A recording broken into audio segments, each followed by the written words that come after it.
Olá pessoal, sejam muito bem-vindos aqui à Faculdade SCOM. Eu sou o professor Marcos Guzmão e estou com vocês aqui para a disciplina de Processo Penal 2.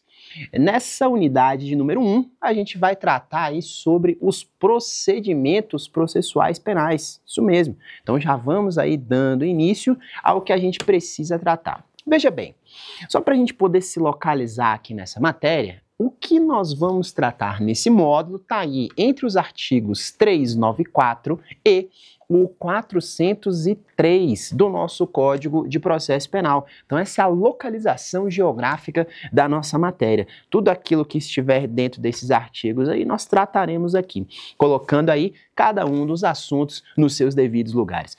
Mas olha só, dando início aí a essa regra ou a essa história de procedimentos processuais penais, nada mais, nada menos é do que a gente conversar sobre quais são os atos do processo que se seguem uns aos outros, ou seja, qual é a ordem que as coisas acontecem. Então, quando a gente fala de procedimentos, os senhores vão ver que a gente vai ter aí o segmento, uma sequência de atos processuais que vão se colocando aí um após os outros e vão formar o processo, certo? Então essa é a ideia. E aí veja só, falando um pouco então sobre esses procedimentos, basicamente nós temos aí dois procedimentos no processo penal. Isso é o que já informa aí pra gente o 394 do CPP. E quando a gente fala então de procedimento, o nosso código vai dizer que eu tenho o chamado procedimento comum e eu vou ter o chamado procedimento especial.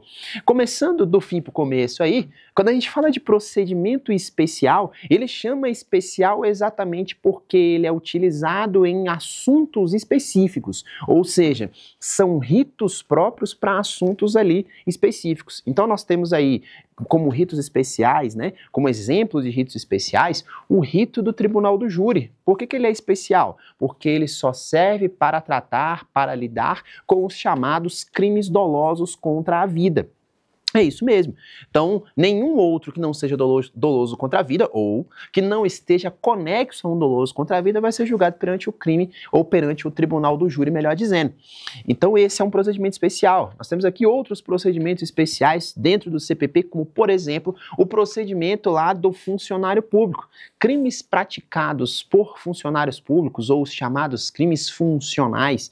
E esses aí estão ali do 513 e seguintes do nosso Código de Processo. Nesse caso, você vai ver que toda vez que eu tiver um crime praticado por um servidor público contra a administração pública aí, teremos então a utilização desse rito. E aí daqui a pouco nós vamos esmiuçar um pouquinho para vocês poderem entender que diferenças nós vamos ter entre um rito e outro, tá? Mas seguindo. E aí, como eu disse que estava falando do fim do começo, expliquei dos ritos especiais. E aí nós vamos ter o chamado rito comum. O rito comum é aquele que vai processar e julgar aí a maior parte dos crimes do nosso Código Penal. É isso mesmo. E para que eu possa dizer quando é que eu vou ter aí o meu procedimento comum, eu tenho que pensar que ele tem 3 subdivisões. E que 3 subdivisões são essas? Então, o nosso rito comum vai ser dividido entre rito ordinário, rito sumário e o chamado rito sumaríssimo. É isso mesmo. Então, para eu descobrir aí quando é que eu vou ter o meu rito ordinário, eu preciso olhar para a pena em abstrato, que foi combinada para o crime. Isso mesmo, eu vou abrir meu Código Penal, vou olhar para o crime e lá eu vou ver, bom, ele deu uma pena mínima, deu uma pena máxima. Nessa pena máxima aí é que me interessa para eu poder estabelecer qual o rito. Então, eu vou ter o procedimento e dentro do procedimento, que a gente chamou aqui de comum, eu vou ter 3 ritos possíveis. O primeiro deles é o comum e eu vou ter rito comum todas as vezes que eu tiver crimes cuja pena máxima somarem aí 4 anos ou mais. O 394 vai informar justamente isso pra gente aí no parágrafo 1º, aonde a gente vai encontrar lá o quê? Dizendo que vai ser rito ordinário toda vez que eu tiver um crime cuja pena máxima for igual ou superior a 4 anos. Em seguida, eu vou ver aí o chamado rito sumário. No rito sumário, são crimes cuja pena máxima seja inferior a 4 anos. E muito cuidado aqui com esse jogo de palavras, porque ele costuma derrubar aí, tá? Ele costuma observar e falar, peraí, bom, para ser rito ordinário, igual ou superior a 4 anos. Então, 4 anos, ou 4 anos e 1 dia já eu tenho aí marcado o meu rito ordinário. para falar do rito sumário, a pena máxima tem que estar abaixo dos 4 anos. Então, assim, como não existe pena quebrada no nosso Código Penal, a gente vai ter que ter aí uma pena que tenha 3 anos, por exemplo, né? De 3 anos para menos. Então, o importante é que ela esteja abaixo dos 4 anos. E no famoso rito sumaríssimo, quando eu falar de rito sumaríssimo, ele chama sumaríssimo porque ele é um rito super abreviado. E por que ele é abreviado? Por conta da natureza dos crimes que ele julga. O rito sumário, segundo a própria letra do nosso Código de Processo Penal, vai ter por serventia aí julgar os chamados crimes de menor potencial ofensivo. E quando eu falar de crimes de menor potencial ofensivo, o nosso Código de Processo Penal não trouxe o que vem a ser a definição do crime de menor potencial ofensivo. Só que a gente vai buscar essa conceituação lá no artigo 61 da Lei 9.099. O que está dito lá?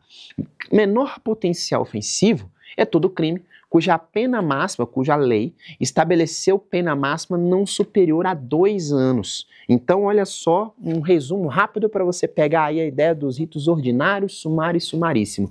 Rito ordinário, pena máxima igual ou superior a 4 anos. Rito sumário, pena máxima inferior a 4 anos. E o rito sumaríssimo, os crimes de menor potencial ofensivo, que são todos aqueles cuja lei combinou pena máxima aí de até, no máximo, 2 anos.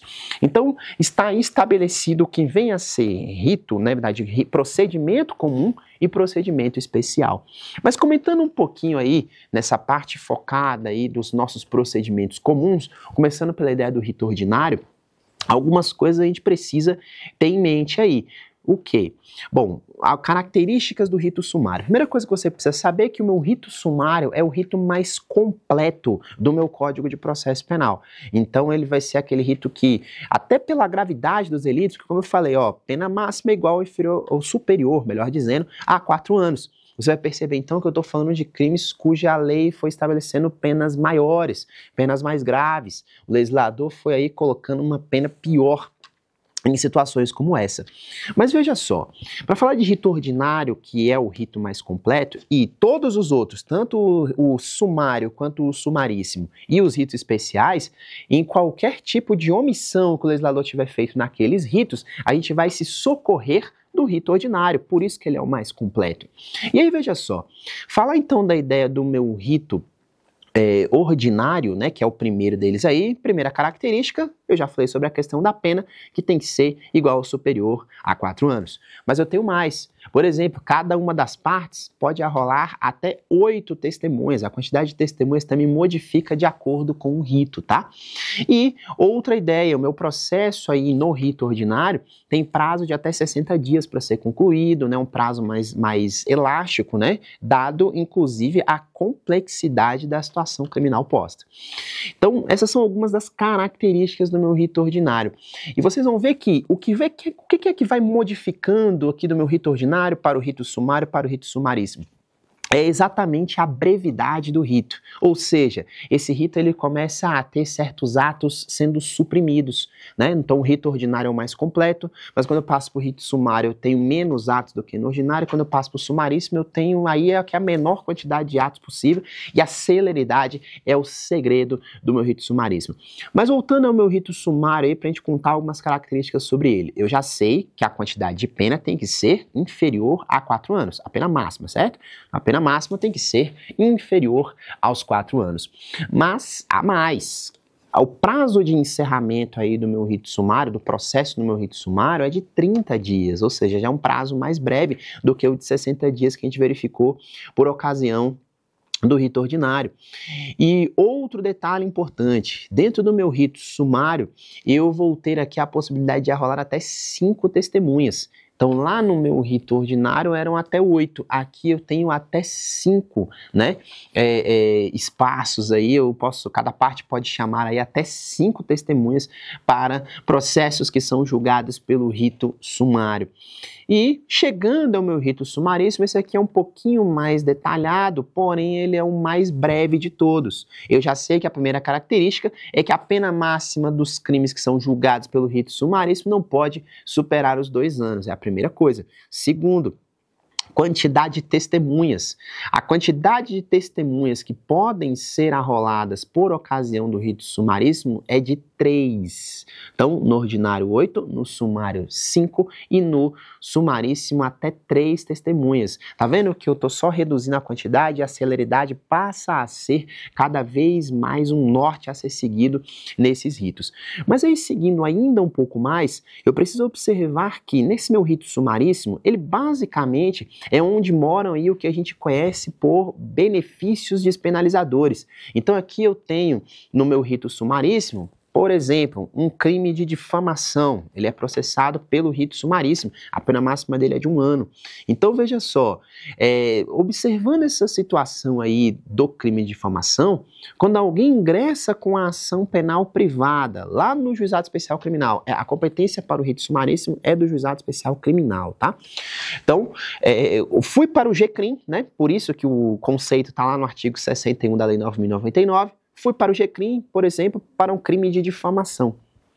Uma das primeiras coisas que a gente vai ter antes que a ação penal se torne ação penal é uma tentativa de composição entre as partes, ou seja, não tentar um acordo. De repente, em razão daquela difamação ali, ninguém está querendo uma condenação criminal para o outro propriamente dito. Está buscando uma espécie de uma reparação de danos, está buscando uma ideia aí de reparação da imagem ou coisas dessa natureza. Então, se de repente, por ocasião ali da minha parte inicial do rito sumaríssimo, for possível a gente fazer um acordo entre as partes, a gente pode acabar com a ação penal ali mesmo. Eu tenho então aqui uma possibilidade de composição de natureza civil na esfera criminal. É bem isso que eu estou te dizendo mesmo. Então as partes ali podem combinar de pagar um determinado valor entre eles. Olha, R$500, R$1.000 aí por de repente algum dano. Eu posso fazer um pedido público de desculpas para você também, como uma das obrigações que eu assumo aqui, um pedido de desculpa nas redes sociais, pode ser um pedido formal de desculpas aqui na ata da audiência mesmo. Então, na verdade, qual é a grande ideia do meu rito sumaríssimo? É a brevidade, mas a composição de natureza civil aí, ou mesmo a transação penal, que também é possível quando eu estou em ações penais públicas, aquelas que são oferecidas pelo Ministério Público, ele pode me oferecer algum tipo de composição, algum tipo de acordo, né? A chamada justiça penal negociada. E aí, o que acontece? Eu vou combinar na esfera, né, nas ações penais privadas, entre mim e aquele que eu ofendi, né, a vítima aí da minha atitude, eu vou combinar com ele, como eu falei, o pagamento de um valor, um pedido formal de desculpas, ou algum tipo de obrigação de fazer que resolva o problema e evite a ação penal. Ou, no caso do Ministério Público, ele me oferece a transação penal, que aí pode consistir aí na prestação de algumas horas de serviço à comunidade, pode consistir aí no pagamento de pecúnia, não é isso? O pagamento de algum tipo de valor e assim por diante. Então veja só, com tudo isso, eu tenho aí então o início do meu rito sumaríssimo. Havendo possibilidade de algum tipo de acordo nesse momento, a gente para a ação penal ali mesmo, ela não continua, não vai haver condenação, exceto em caso de descumprimento, tá? Porque o que acontece? Eu posso fazer uma combinação ali numa composição civil ou receber do Ministério Público uma proposta de transação penal, porém, pode me acontecer alguma coisa e eu deixo de cumprir injustificadamente. Se eu deixar de cumprir injustificadamente, a ação penal que eu não tinha respondido até agora, eu vou passar a responder, certo? Porém, se eu faço direitinho ali tudo que foi combinado, extingue a minha punibilidade e nem ação penal eu tive. Mas aí, seguindo, então, essa é uma forma aí de eu começar o procedimento no caso do rito sumaríssimo. Mas eu posso começar o rito sumaríssimo também através de uma figura no Instituto chamado TCO, que é o termo circunstanciado. No meu termo circunstanciado, eu vou olhar para ele e vou dizer, bom, alguém cometeu algum crime aí e foi pego ali numa situação flagrancial, mas tem que ser um crime de menor potencial ofensivo, tá? Então foi pego numa situação flagrancial de crime de menor potencial ofensivo. Eu vou levar o cidadão, juntamente com a vítima, até a presença da autoridade policial e lá ela vai lavrar o chamado TCO. Para aquele que assume o compromisso de comparecer aos atos do processo posteriormente, de colaborar e tudo mais, não vai ser imposta a prisão em flagrante e nem muito menos exigida fiança como condição da sua libertação. Então ele assume um compromisso ali de comparecer aos atos do processo e posteriormente aí, quando o processo correr aí de fato, ele vai ser chamado lá e tem que comparecer. Então, não vai ser imposta, como eu falei, a prisão em flagrante para quem está numa situação de flagrante de crime de menor potencial ofensivo. Lavra-se o TCO e libera o cidadão aí. E aí, seguindo-se essa ideia, então, seja pela ação penal privada direta, seja através do TCO, o procedimento do juizado, ele se inicia. E vale a pena lembrar que quando a gente fala de rito sumaríssimo, uma das características mais importantes que a gente tem no rito sumaríssimo é que a prática dos atos processuais, elas têm que ser feitas preferencialmente na forma oral. Então, por exemplo, eu cheguei lá na audiência, o Ministério Público apresenta a denúncia oralmente, o réu já se defende oralmente ali, em seguida a gente ouve testemunhas, né, se houver testemunhas desse fato aí, e aí a gente segue, então, o nosso rito aí, mas preferencialmente praticando os atos, como eu disse, na forma oral, de forma célere e assim por diante, né? De forma simples, né? Então, simplicidade, oralidade, celeridade são características do nosso juizado especial criminal, onde se processam os crimes por rito do processo sumaríssimo, do procedimento sumaríssimo, melhor dizendo. E aí, seguindo, até o final, teremos aí, após essa audiência, né? Que a audiência preferencialmente também tem que ser como eu estou falando desde o começo. Rito sumário, celeridade é o grande norte aí do nosso rito sumaríssimo. Mas veja que, terminada a audiência, não sendo o caso de composição, instruído o processo, juntadas as provas, produzidas as provas, a gente segue para a sentença. Tá? E aí, esse é o nosso rito sumaríssimo, mais breve e com possibilidades de aplicação de institutos despenalizadores para que se evite a deflagração da ação penal. Mas existe mais. Aí, vindo para o nosso rito, então, que é o rito ordinário, falando dele muito brevemente, como eu falei, ele é o nosso rito mais completo. Então ele se segue aí ao oferecimento da denúncia pelo titular da ação penal, que é o Ministério Público. Depois, ele passa por uma fase em que o juiz vai verificar se essa petição de denúncia está em condição de constituir uma ação penal, permite ao réu o exercício do contraditório da ampla defesa, e sim, ele recebe a denúncia, determina a citação do réu para que ele então apresente a sua primeira manifestação nos autos após a denúncia, que é então chamada de resposta à acusação. Apresentada a resposta, o juiz verifica os argumentos que ele trouxe por ocasião da resposta à acusação e segue o processo. Se for caso de absolvição sumária, ali mesmo ele acaba com a ação penal. Se não for o caso, ele segue então para a fase de instrução do processo, onde a gente vai coletar provas, né, vai fazer a audiência propriamente dita, ouvir testemunhas, juntar documentos, proceder ao reconhecimento de pessoas e coisas, acariações e, por último, o interrogatório do acusado. Terminado, então, o interrogatório do acusado, a gente chega numa fase chamada fase de diligências. O juiz vai perguntar para as partes se existe o desejo de produzir alguma diligência cuja necessidade tenha surgido da audiência. Então, a partir da audiência surgiu ali a necessidade de uma diligência X, que vai complementar a prova dos autos, pode ser pedida ao juiz e ele defere ou não.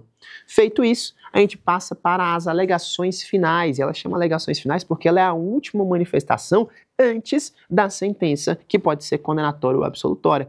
Então, nas minhas alegações finais, em regra, elas são orais e feitas na própria audiência. Está escrito isso aí no artigo 403 do nosso Código de Processo Penal. Então, são feitas na forma oral, 20 minutos para acusação, 20 minutos para defesa, prorrogável por mais 10 minutos para cada um. E se tiver assistente da acusação, 10 minutos para assistente da acusação, tempo igual ao que a gente vai acrescentar ao tempo da defesa, tá? E aí, veja só, terminado isso aí, as partes apresentam alegações finais, existe uma exceção para dizer que as alegações finais elas podem ser apresentadas na forma de memoriais se nós tivermos aí um número de acusados muito elevado ou se nós tivermos aí uma causa muito complexa, tá? E aí, chegamos à parte final do nosso rito ordinário, que é a chamada sentença. A sentença ela vai ser objeto de uma outra unidade nossa aqui, mas você já sabe que ela pode ter duas características. Ou ela pode ser uma sentença condenatória, mas pode ser uma sentença absolutória também. E esse, em resumo, é o nosso rito ordinário. E aí, veja só, explicados esses dois ritos aí que tem mais detalhes ou detalhes mais importantes dentro do procedimento comum, que é o rito ordinário e o rito sumaríssimo, o rito sumário basicamente vai ter só mesmo uma quantidade a menos de testemunhas e um prazo menor para que se conclua o processo. Aí eu vou comentar um pouquinho aqui sobre os nossos ritos de natureza especial, principalmente o rito do júri. O nosso rito do júri, ele constitui o que a gente chama de rito escalonado, ou rito bifásico, como se fala. 2 fases. Eu tenho aí uma fase de admissão da acusação e eu tenho uma fase de julgamento da acusação. Você já sabe que quando a gente fala de tribunal do júri, eu estou falando da competência para julgar os crimes dolosos contra a vida. Mas aquele momento que você conhece, né, que é o auge do júri, o julgamento lá perante o chamado conselho de sentença, os 7 jurados, você vai perceber que esse é o momento que está na segunda fase do processo. Na primeira fase do processo, o que eu vou ter aqui? Eu vou ter o nosso Ministério Público aí denunciando o cidadão. Ele é muito parecido com a primeira parte do rito ordinário. Eu vou ter ele denunciando o cidadão. Depois, se tiver em condições, o juiz recebe a denúncia, determina a citação, o acusado apresenta a resposta, eu retorno os autos para o MP para que ele se manifeste sobre a resposta, depois manifesto para o juiz para que ele verifique se não é caso de absolvição sumária ou não.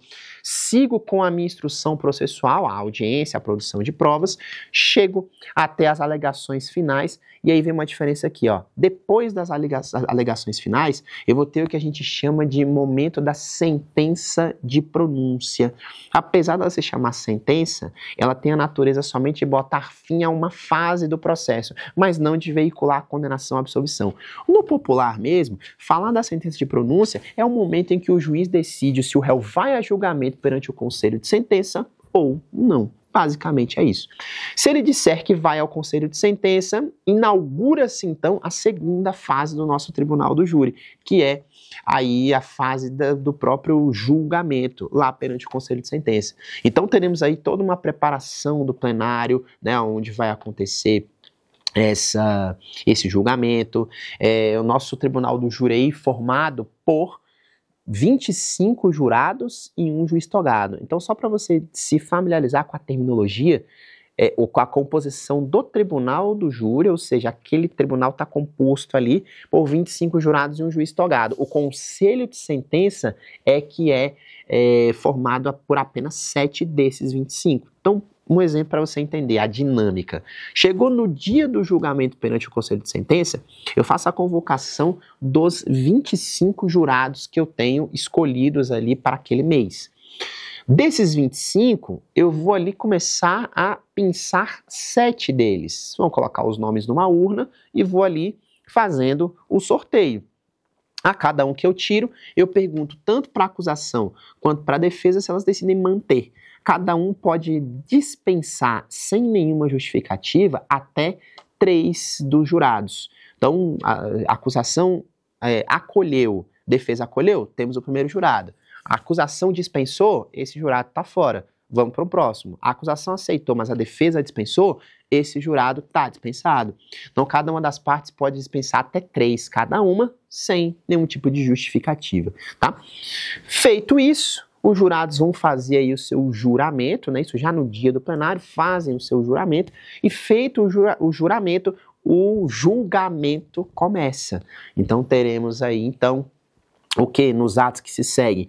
Vamos fazer aqui a instrução do processo, ou seja, vamos chamar até 5 testemunhas para o plenário, e lá até essas 5 testemunhas, cada parte por cada fato, tá? Normalmente vai para o tribunal do júri mais de um fato. Vai, por exemplo, o homicídio e um porte ilegal de arma de fogo aí de uso permitido. Por exemplo, vai lá para o júri o homicídio mais uma ocultação de cadáver, por exemplo. Então é muito comum o homicídio ou outro crime contra a vida ir em conjunto com o outro, porque ele julga tanto os dolosos contra a vida quanto os chamados crimes conexos, também os crimes ligados a isso. Então, vamos lá, vamos fazer a instrução processual, até 5 testemunhas. Vai haver a possibilidade do réu falar em interrogatório. Por que eu repito essa instrução inteira por ocasião do tribunal do júri? Porque os jurados não participaram da produção da prova. E como são eles que vão julgar, a gente faz a produção da prova ali na frente dos jurados mesmo. Então, nós repetimos a instrução do processo nesse momento. E aí, falamos ali para os jurados e, né, com as testemunhas, o interrogatório do réu, que pode mentir, pode falar a verdade, como não pode não falar nada, certo? É um direito dele aí apresentar a sua versão da maneira que lhe convier, que convir, na verdade. E aí, veja bem, feito isso, é feita uma quesitação, perguntado aí aos jurados sobre cada um dos pontos do processo, e assim a gente chega até a definição se condena ou se absolve, né? Essa quesitação é feita primeiro sobre a materialidade, depois sobre a autoria e depois o chamado quesito genérico, que é perguntar o jurado absolve o réu simplesmente. Vale lembrar que no âmbito do tribunal do júri, quando do julgamento pelo conselho de sentença, vai imperar o sistema de avaliação da prova que a gente chama de sistema da íntima convicção. E o que quer dizer íntima convicção? Quer dizer que o jurado, quando ele estiver ali decidindo, ele vai dizer simplesmente sim ou não, sem a necessidade de qualquer fundamentação ou explicação sobre a maneira pela qual ele chegou àquela definição, tá certo?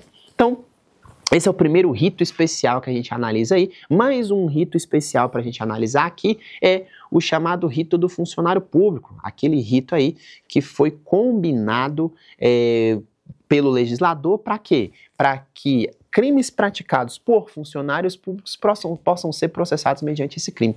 Aqui você vai ver uma diferença primordial. Quando eu falar de crimes que são praticados por funcionário público, e daqui eu vou puxar uma dica da jurisprudência do STJ. Veja bem, a gente sabe que o nosso inquérito policial ele é dispensável. Se eu tiver elementos de informação que me resultem na justa causa para a ação penal de maneira suficiente sem o inquérito, eu posso dar início à minha ação penal, posso deflagrar a ação penal sem a necessidade da utilização do inquérito policial. Mas olha o que eu vou te dizer. Em regra, tem inquérito, né? É uma exceção não ter, mas é uma regra ter o inquérito. Havendo um inquérito policial, eu posso me utilizar do seguinte: esse rito do funcionário público ele consiste no seguinte: o Ministério Público oferece a denúncia, o juiz, ao invés de citar para que o réu se defenda, ele notifica o acusado antes de receber, ele notifica o acusado, dá a chance a ele de falar ou apresentar a sua versão. Depois que ele apresenta, é que ele vai analisar o recebimento. No nosso rito comum lá, o que acontece? Eu denuncio, o juiz recebe e aí eu já apresento minha defesa. Aqui não, o Ministério Público denuncia, o réu apresenta a sua versão e antes, né, do processo a seguir, aí que o juiz dá a regra do recebimento, tá? Então ele fala primeiro antes que o processo se torne uma ação penal mesmo. E para te dar uma dica importante, quando o ato que inicia a nossa ação penal é o recebimento da denúncia, ou seja, é quando o juiz dá um despacho dizendo nos autos que aquela denúncia, ela preenche os requisitos do artigo 41 do Código de Processo Penal, ou seja, que são os requisitos da petição inicial criminal. Sendo assim, o que acontece? Eu vou perceber que no rito do funcionário público aí, esse momento acontece após a apresentação da defesa. Então, primeiro o juiz, né, o Ministério Público oferece a denúncia, a gente notifica o réu, ele apresenta a sua versão e em seguida é que o juiz recebe, tá?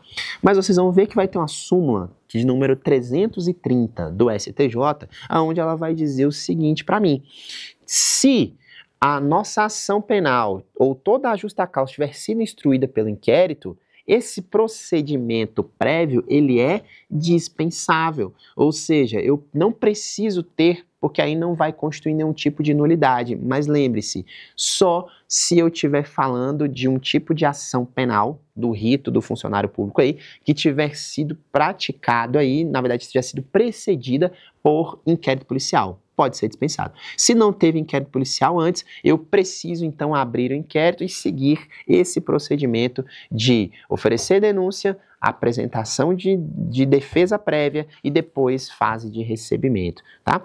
O que eu estou querendo dizer com essa súmula 330? É porque se tiver sido praticado por funcionário público o crime e a gente estiver falando aí de algum tipo de infração penal que foi instruída por inquérito anteriormente, o que vai acontecer? Eu não preciso usar esse rito, né, de oferece, notifica para a defesa prévia e depois recebe. Eu posso usar direto o chamado rito comum, que segundo a jurisprudência do STJ, nessa súmula 330 que eu te falei, ela não vai ter aí nenhum tipo de nulidade a ser verificada na ação penal, tá certo? Então assim, essas são algumas das considerações que a gente tem a fazer sobre a ideia do procedimento. Num compacto muito rápido aí, então, a gente tem aqui o nosso procedimento comum, nosso procedimento especial. O meu procedimento comum é dividido aí nos ritos ordinários, cujos crimes têm que ter aí pena máxima igual ou superior a 4 anos. Rito sumário, cujos crimes têm que ter aí a pena máxima inferior a 4 anos. E o chamado rito sumaríssimo, que são aqueles cuja pena máxima não ultrapassa os 2 anos, lá da competência do juizado especial criminal. E no rito especial, a gente pode citar aí o rito do tribunal do júri, pode citar o rito do funcionário público, rito por foro de prerrogativa de função, rito específico para o julgamento dos crimes contra a honra, e assim por diante. Outros ritos aí que já existiram, foi o rito da lei de imprensa, por exemplo, ele não existe mais porque a lei de imprensa foi considerada não recepcionada pelo Supremo Tribunal Federal no julgamento aí da ADPF de número 130, tá certo? Então, esses são os nossos procedimentos, comum e especial, e um pouco aí sobre o que acontece dentro de cada um desses ritos e as suas características. Eu vou agradecer muito a sua atenção e até a próxima. Tchau, tchau.